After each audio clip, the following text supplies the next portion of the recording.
Okay, here we go. My apologies, first of all. If it picks up, if my phone picks up some background noise, there's a little bit of wind coming from the air conditioner. I noticed in another video it was a little bit noisy, so luckily we were only going to do this once or twice, maybe 3 times at the most. This might be the only one we do this semester anyway.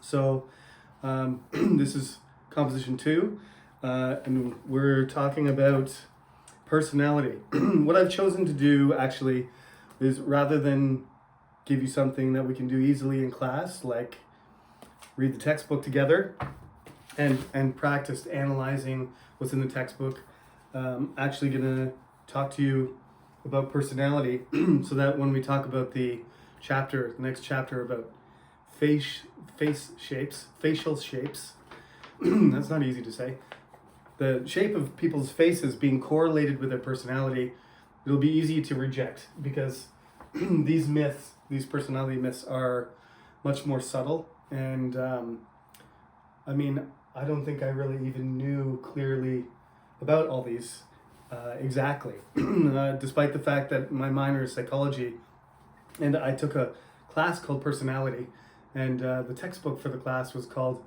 Personality Puzzle. It's a pretty good textbook. The stuff I'm using here is written by the author is Stephanie Sands, and this was posted on a website only 3 weeks ago, August 27th, 2024. So this is very current information. Obviously, this person is an expert in psychology, so the thing about psychology is it requires expertise, and it requires a lot of knowledge and observation and understanding about other human people. You can't be a good psychologist if you don't have any empathy, you don't understand other people, you don't understand human behavior, you don't study human beings. You can't make judgments about their personality. It's not possible. Artificial intelligence, we've talked about ChatGPT already and how you have to be careful how you use it. It's amazing at doing factual stuff. It's just so fast and knowledgeable, and yet it still makes mistakes on facts. So you have to fact check everything. Artificial intelligence needs to be fact checked less than humans do, mostly because we're controlling the information that it is providing to us. So that being said, someday we may have some ways to measure personality more effectively. But let me just read how she introduces the topic. You may have more questions. This is not going to be a long video or anything. I'm just going to go through this material and let you watch it, and then we will discuss it further in class. And this is the makeup class for week 3 for you to watch. Chuseok is actually today. I'm just coming up on the end of the day here. So happy Chuseok. And let's talk a little bit about personality myths. She calls it, the title of the article is 7 Senseless Myths about Personality. The field of personality science delves into the multifaceted dimensions that shape an individual's character, influencing their thoughts, emotions, and behaviors. Despite its profound significance in understanding human nature, personality often remains shrouded in misconceptions and oversimplifications. There is solid science, but it's largely ignored. In this article, we call out and debunk 7 common myths based on the latest research. Now, I tried to mostly reduce each section. She uses phrases. I'm just using kind of keywords to help you just follow what I'm talking about better. So first, we're going to talk about measurement. How do you measure personality? The myth is there's no reliable way to measure personality. You may not think that this is a myth because a lot of Korean students like MBTI. So they think that's the correct way to measure. But there are many different ways. My favorite is called the Big Five. And I don't think I'm not gonna talk about this today. But we will talk about this after we do the article with the Chinese stereotypes about faces being connected to personality. I don't think this is a common idea or one that a lot of people know in Korea or use, but it's much better. It has a shape, and it doesn't break things down into this or that, like up or down or forward or backwards. These are basically what MBTI is.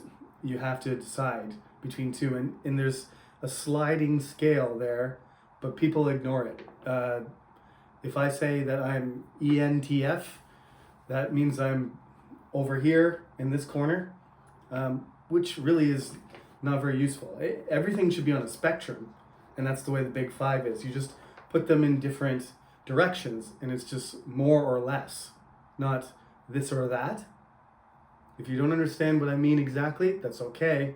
But this is why the good versus bad, when we get to that section, we'll say why that's an incorrect assumption that personality traits are good or bad, or for example, introverted or extroverted is kind of a reduction into you're either an extrovert or an introvert, where most people are somewhere in the middle. They're neither. I always say I'm more extroverted. I try to say that, but a lot of people just say I'm an extrovert or I'm an introvert, and that's really inaccurate. However, this is pretty accurate. The Big Five is. It's a very accepted comprehensive tool. It just measures emotional stability, extroversion, agreeableness, conscientiousness, and openness to new experiences. So I'll draw this and we'll talk about this in more detail later.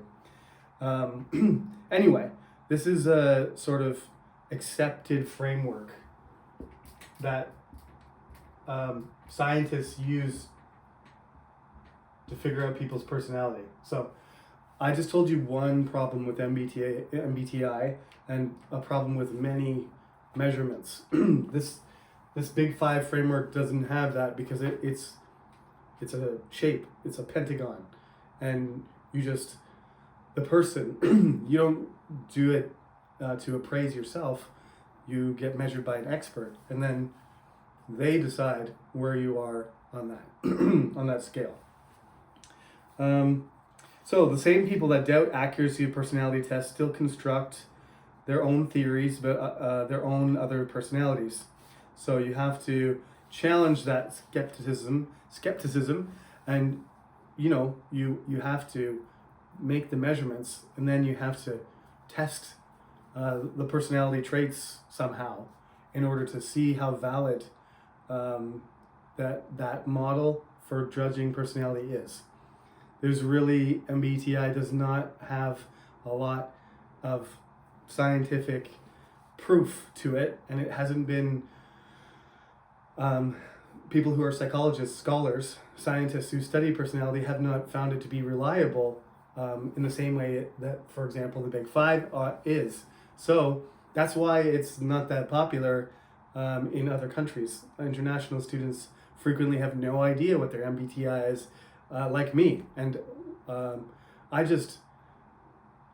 had to figure out what MBTI was because too many students kept asking me what MBTI I usually am. But I score 4 different types: INTJ, ENTJ, ENTP, and INTP. Well, I can't remember. No, three. Anyway, there's my top one that I usually, if you do it several times, you'll often find that you get different results. So this is something to be aware of anyway when you're doing MBTI.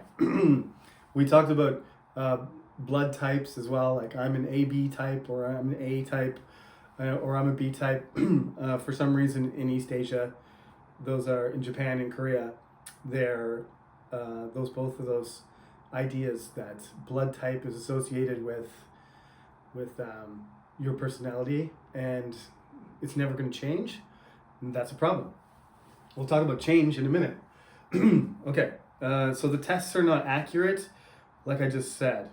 There's lots of studies that show that personality tests are accurate.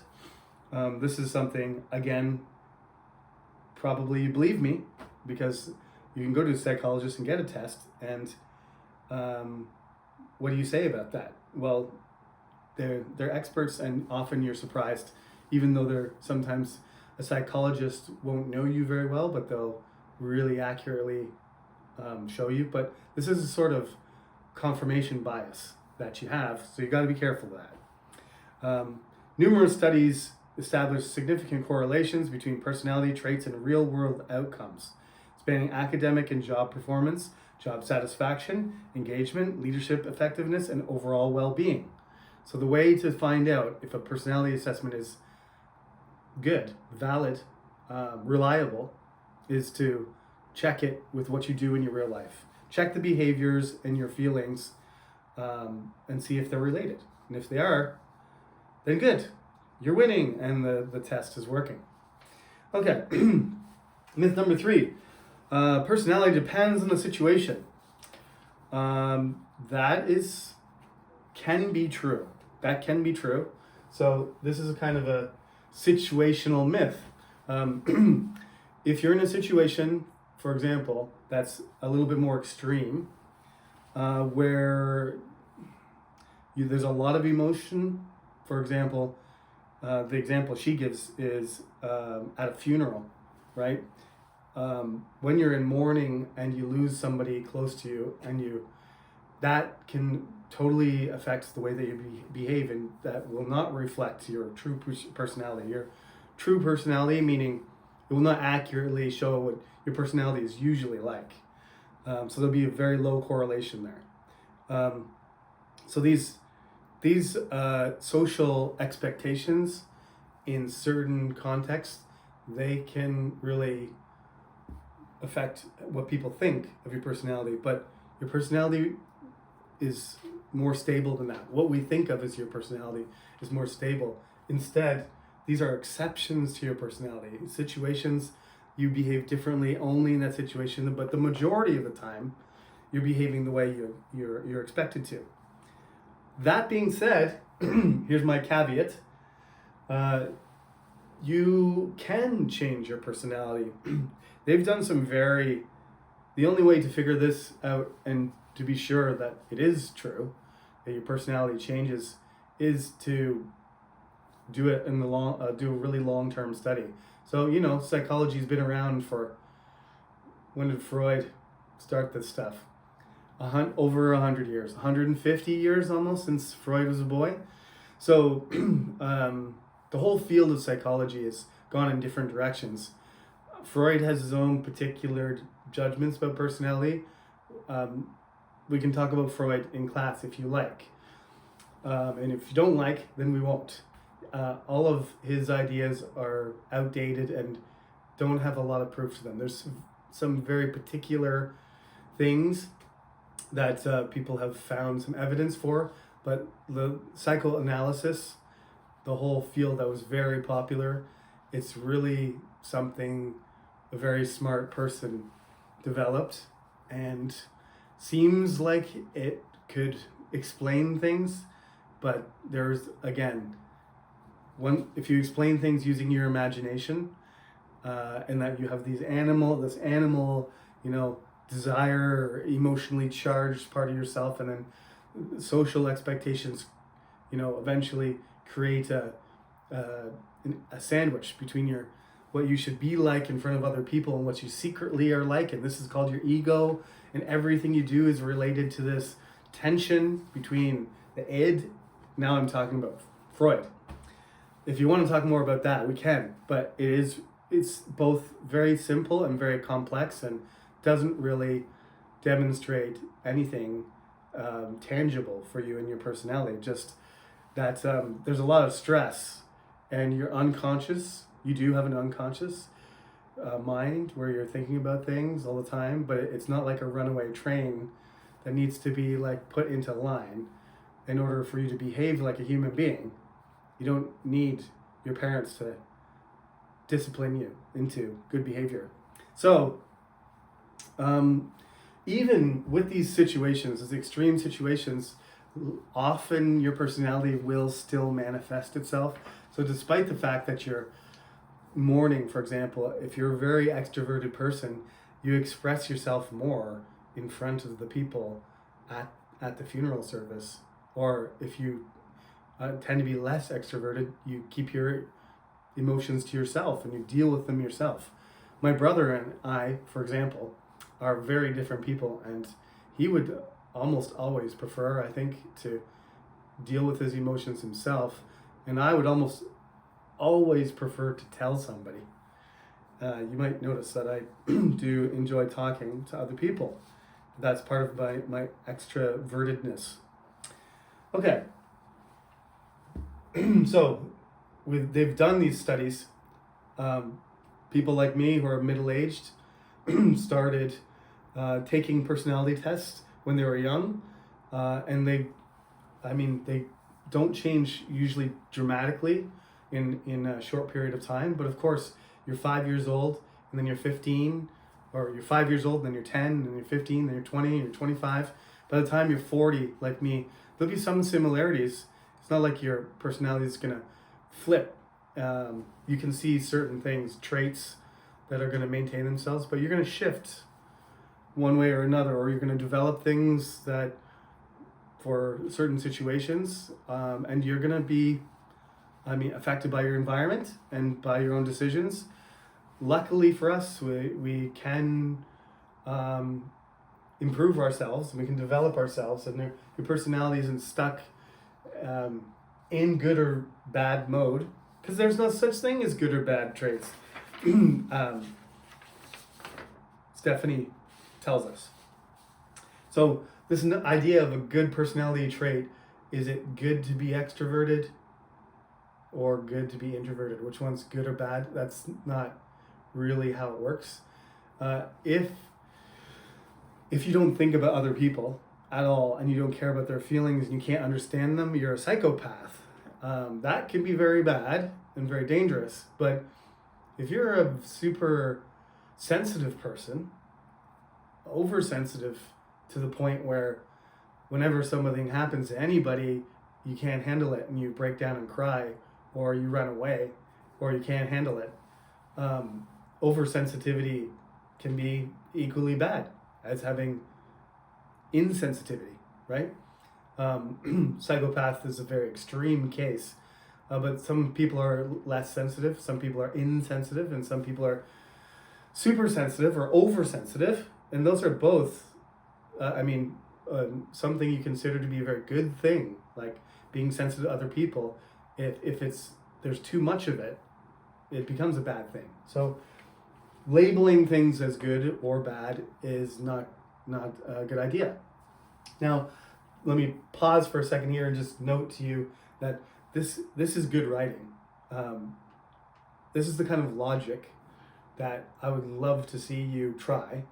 Is, take your ideas and process them, and then explain them and back them up with supporting sentences, like this young lady has done. She quotes Aristotle here, and I've been talking about philosophy a little bit in multiple classes, especially writing class, because philosophers were the first great writers, and I was very pleased to notice that she decided to quote one of my favorites. Koreans will recognize him as Aristoteles, but we say Aristotle because Canadians and Americans don't like to pronounce things properly. So in Greek, it's something like Aristoteles.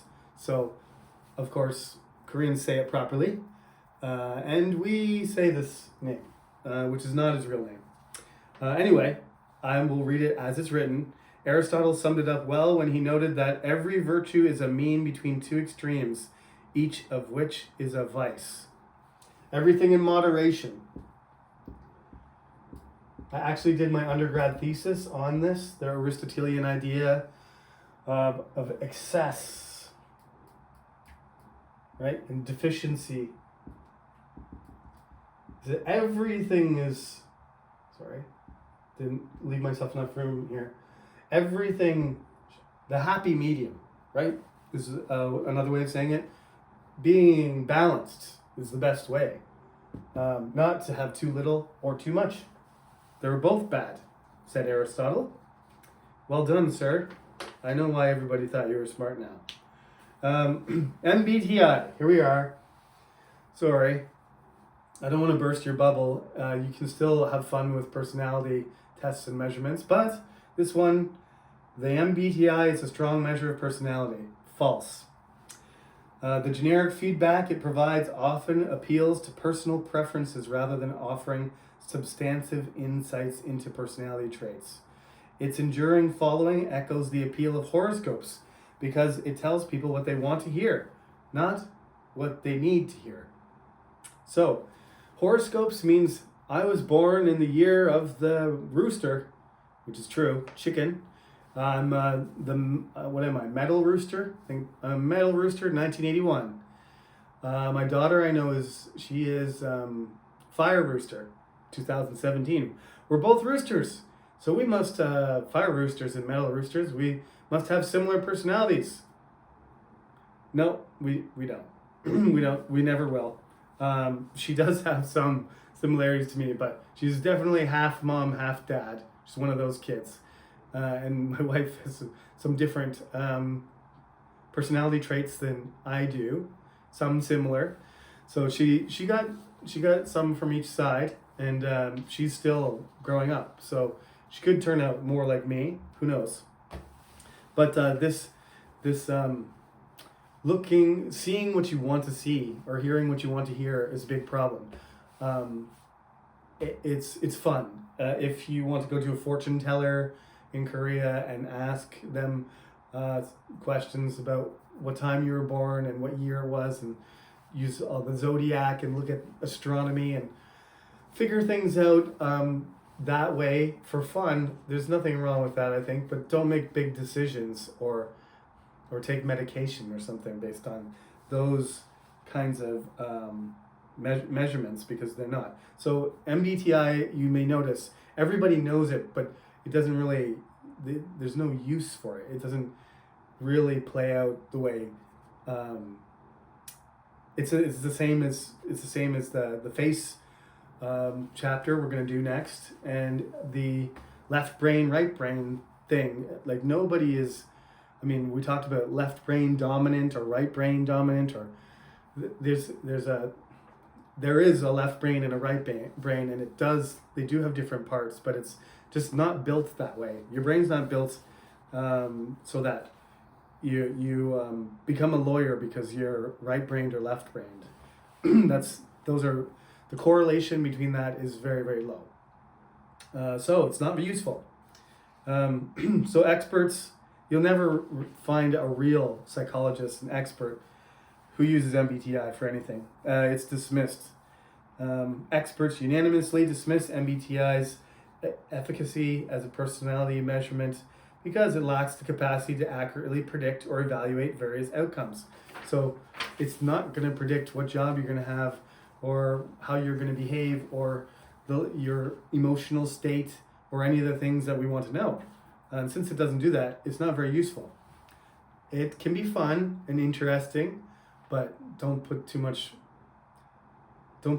investment in it, or you run the risk of being very disappointed or making some bad decisions. That's all I want to say. And we can continue talking about MBTI for fun as much as you want. Just, you have to be able to scientifically back things up if you want them to actually be practical and used in real life, which it is not. Most people are self-aware. This is a funny one, and this is just a obvious one that people might think. Do you have a high self-awareness of your own personality? You don't. And this is, I talked to my family, my kids and my wife about this yesterday. We were driving. I ended up getting sick and going to the, got food poisoning and stuff, not from Korean food or anything, just from my own stupidity, I think. So I ended up being sick and going to the hospital, and I broke a dish on my foot. Lots of accidents today, but yesterday I was driving with my family, and so we were talking on the way to Sejong, not very far from here, for international students. It's a city just down the road. We went to visit family there, and we were talking about this in the car. Self-awareness is part of the problem with MBTI and other personality measurements, where you take a survey and you decide yourself, right? So maybe one of the reasons I have 4 different results is because I don't actually know myself well enough. I'm not a very good judge of my own personality. Egos get in the way. You think you know, especially the older you get, you think you know about yourself, and then I don't know. I'm not gonna watch this video all the way through. Just part of it, partly because I don't want to see myself speak. I think a lot of people who make videos, or actors or performers, or anybody who puts themselves on a screen that they can watch themselves, sometimes they're very surprised at what they look like and what they sound like, and the impression that they get of themselves. I know I am. I used to record myself only, and editing your own recordings, oh, that's awful. Just don't want to hear my own voice. Not great. Likewise, I don't really want to see myself teach. I love teachers, and I love listening to good lectures. Don't want to watch myself. Once it's like, I suppose, I can watch the COVID videos going back 4 years. If it's a good one, I could watch myself, but something that I recorded today or last week, no thank you. It's like giving your writing to somebody else. This is a very similar kind of feeling. You feel sensitive, you feel like exposed. If you give your writing to another student and they look at it, and sometimes you think, is that really me? Did I write that? The farther you get away from that, like the distance, I have stuff I've written in undergrad 25 years ago, and I read some of that and I think sometimes that's pretty good, and sometimes I think that's terrible. But it doesn't even seem like me. It seems like a different person. It's half my life. So, okay, this self-awareness thing is important. You tend to have this idea about yourself almost like a story. Like your life is a story, and it's part of your personality is constituted by your memory. And human memory is amazing in some ways, but also selective and inaccurate. I was in Canada this summer. I only get to see my family once a year or 2. These days it's sometimes 2 years between. COVID, it was 4. I didn't see my brother or sister or my parents for 4 years. It was strange. Some people that I knew so well, and then I didn't see them for 4 years, and they both have 2 kids, and so do I, and the kids just went from babies to monsters in that time, and the things that we were talking, just reminiscing about when we were kids, when we were 5 years old, and we just don't remember the same stuff. I will mention these things that I remember, and my brother will be like, I don't remember that at all. Did we do that? And my parents will be like, yeah, we did do that. And then my brother will talk about something, and I'll say, was I there? And my dad will say, yes, you were right there. Why? How come you can't remember that? And I guess didn't think it was important. Not part of my story. So it can't really be included in my personality or affect me if it's not really like a clear memory that some of the things that were scary or some of the things that were great, you can remember them clearly. My father and I always talk about playing basketball against each other. I love sports, and I'm a very competitive person. I used to have trouble, sometimes I'd be very upset that I didn't win. I was one of those kids who just couldn't handle losing a game. Didn't matter, board game, computer game, video game. And I had to get my son to calm down because his sister is 3 years younger and he's too competitive. Does he realize how competitive he is? I don't think so. Doesn't realize that when he plays soccer against me and I score a goal or I knock him down and he runs home crying, that he's overreacting. He's not supposed to win yet until he gets bigger. Okay, so there's a common belief that self-awareness of your personality is often limited. There's self-serving narratives, right? Even artificial intelligence can estimate your personality better than you can of yourself, right? And she says even AI, so I don't know what she means by that, but I think it's because the measurements are less clear and expertise. The artificial intelligence doesn't have the personal expertise to judge personality, so a psychologist would be better, but you are always going to think of things from your own perspective. Self-awareness sort of implies not being selfish, like looking at yourself from outside yourself. Like, how can you be self-aware? Animals don't tend to have the same level of awareness of what's happening, we're all Hamlets. This is why Shakespeare is my favorite, because Hamlet is the most self-aware character that was ever created up until that point anyway. And I would argue still that he's still probably, that's the thing that makes him so fascinating, is that he's thinking about everything too much. That's part of his problem. Super hyper awareness is part of his ego is out of control.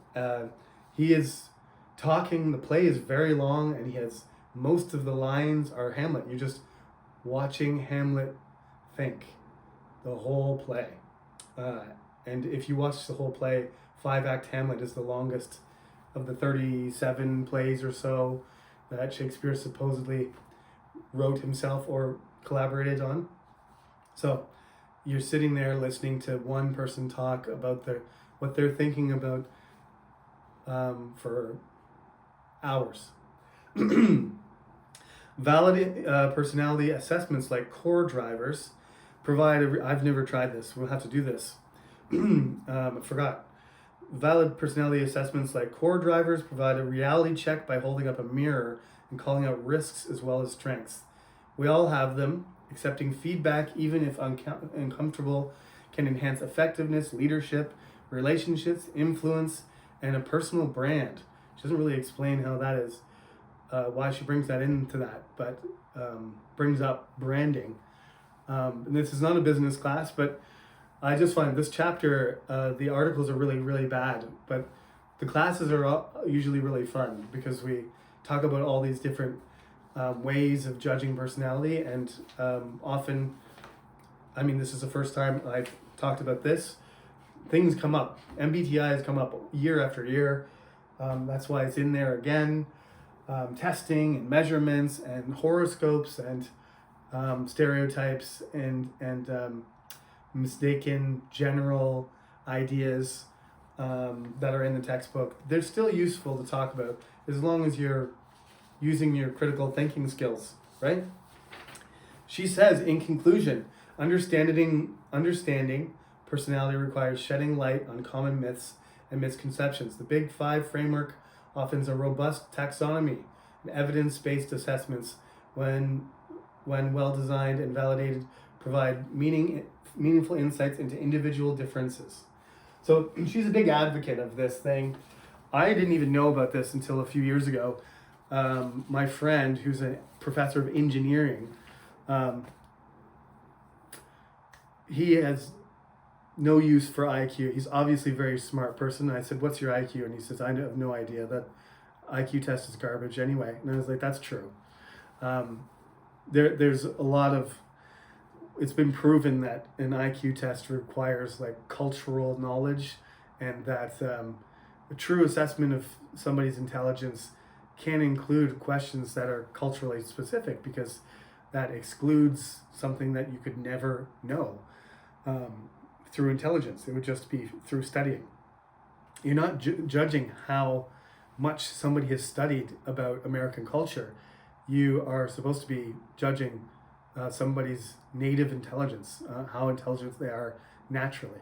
And that's not what IQ tests do. I've taken a bunch, and my numbers are also all over the place. So I don't think it's very helpful to talk about. And I asked him about his MBTI too, and he said, I have no idea. I prefer the big five. And that's how I found out about it originally. There's a lot more evidence for the big five being practical. So that's why I'm recommending you check it out, and we'll talk about it next class. I don't know what time it is. I didn't set a clock up to look at, so I think that's a good place to stop. And I hope it was interesting talking about personality, and we'll do some writing on it. Of course, there's some homework to do, but I'll set the due date for that to after next class, so that everybody, you can go ahead and do the homework if you want, if you understand what I'm asking you. And if you want to wait, that's fine too. This will be posted tomorrow, which is Wednesday. So I'll give you an extra day or two to finish your homework. So see you next Tuesday. Happy Chuseok.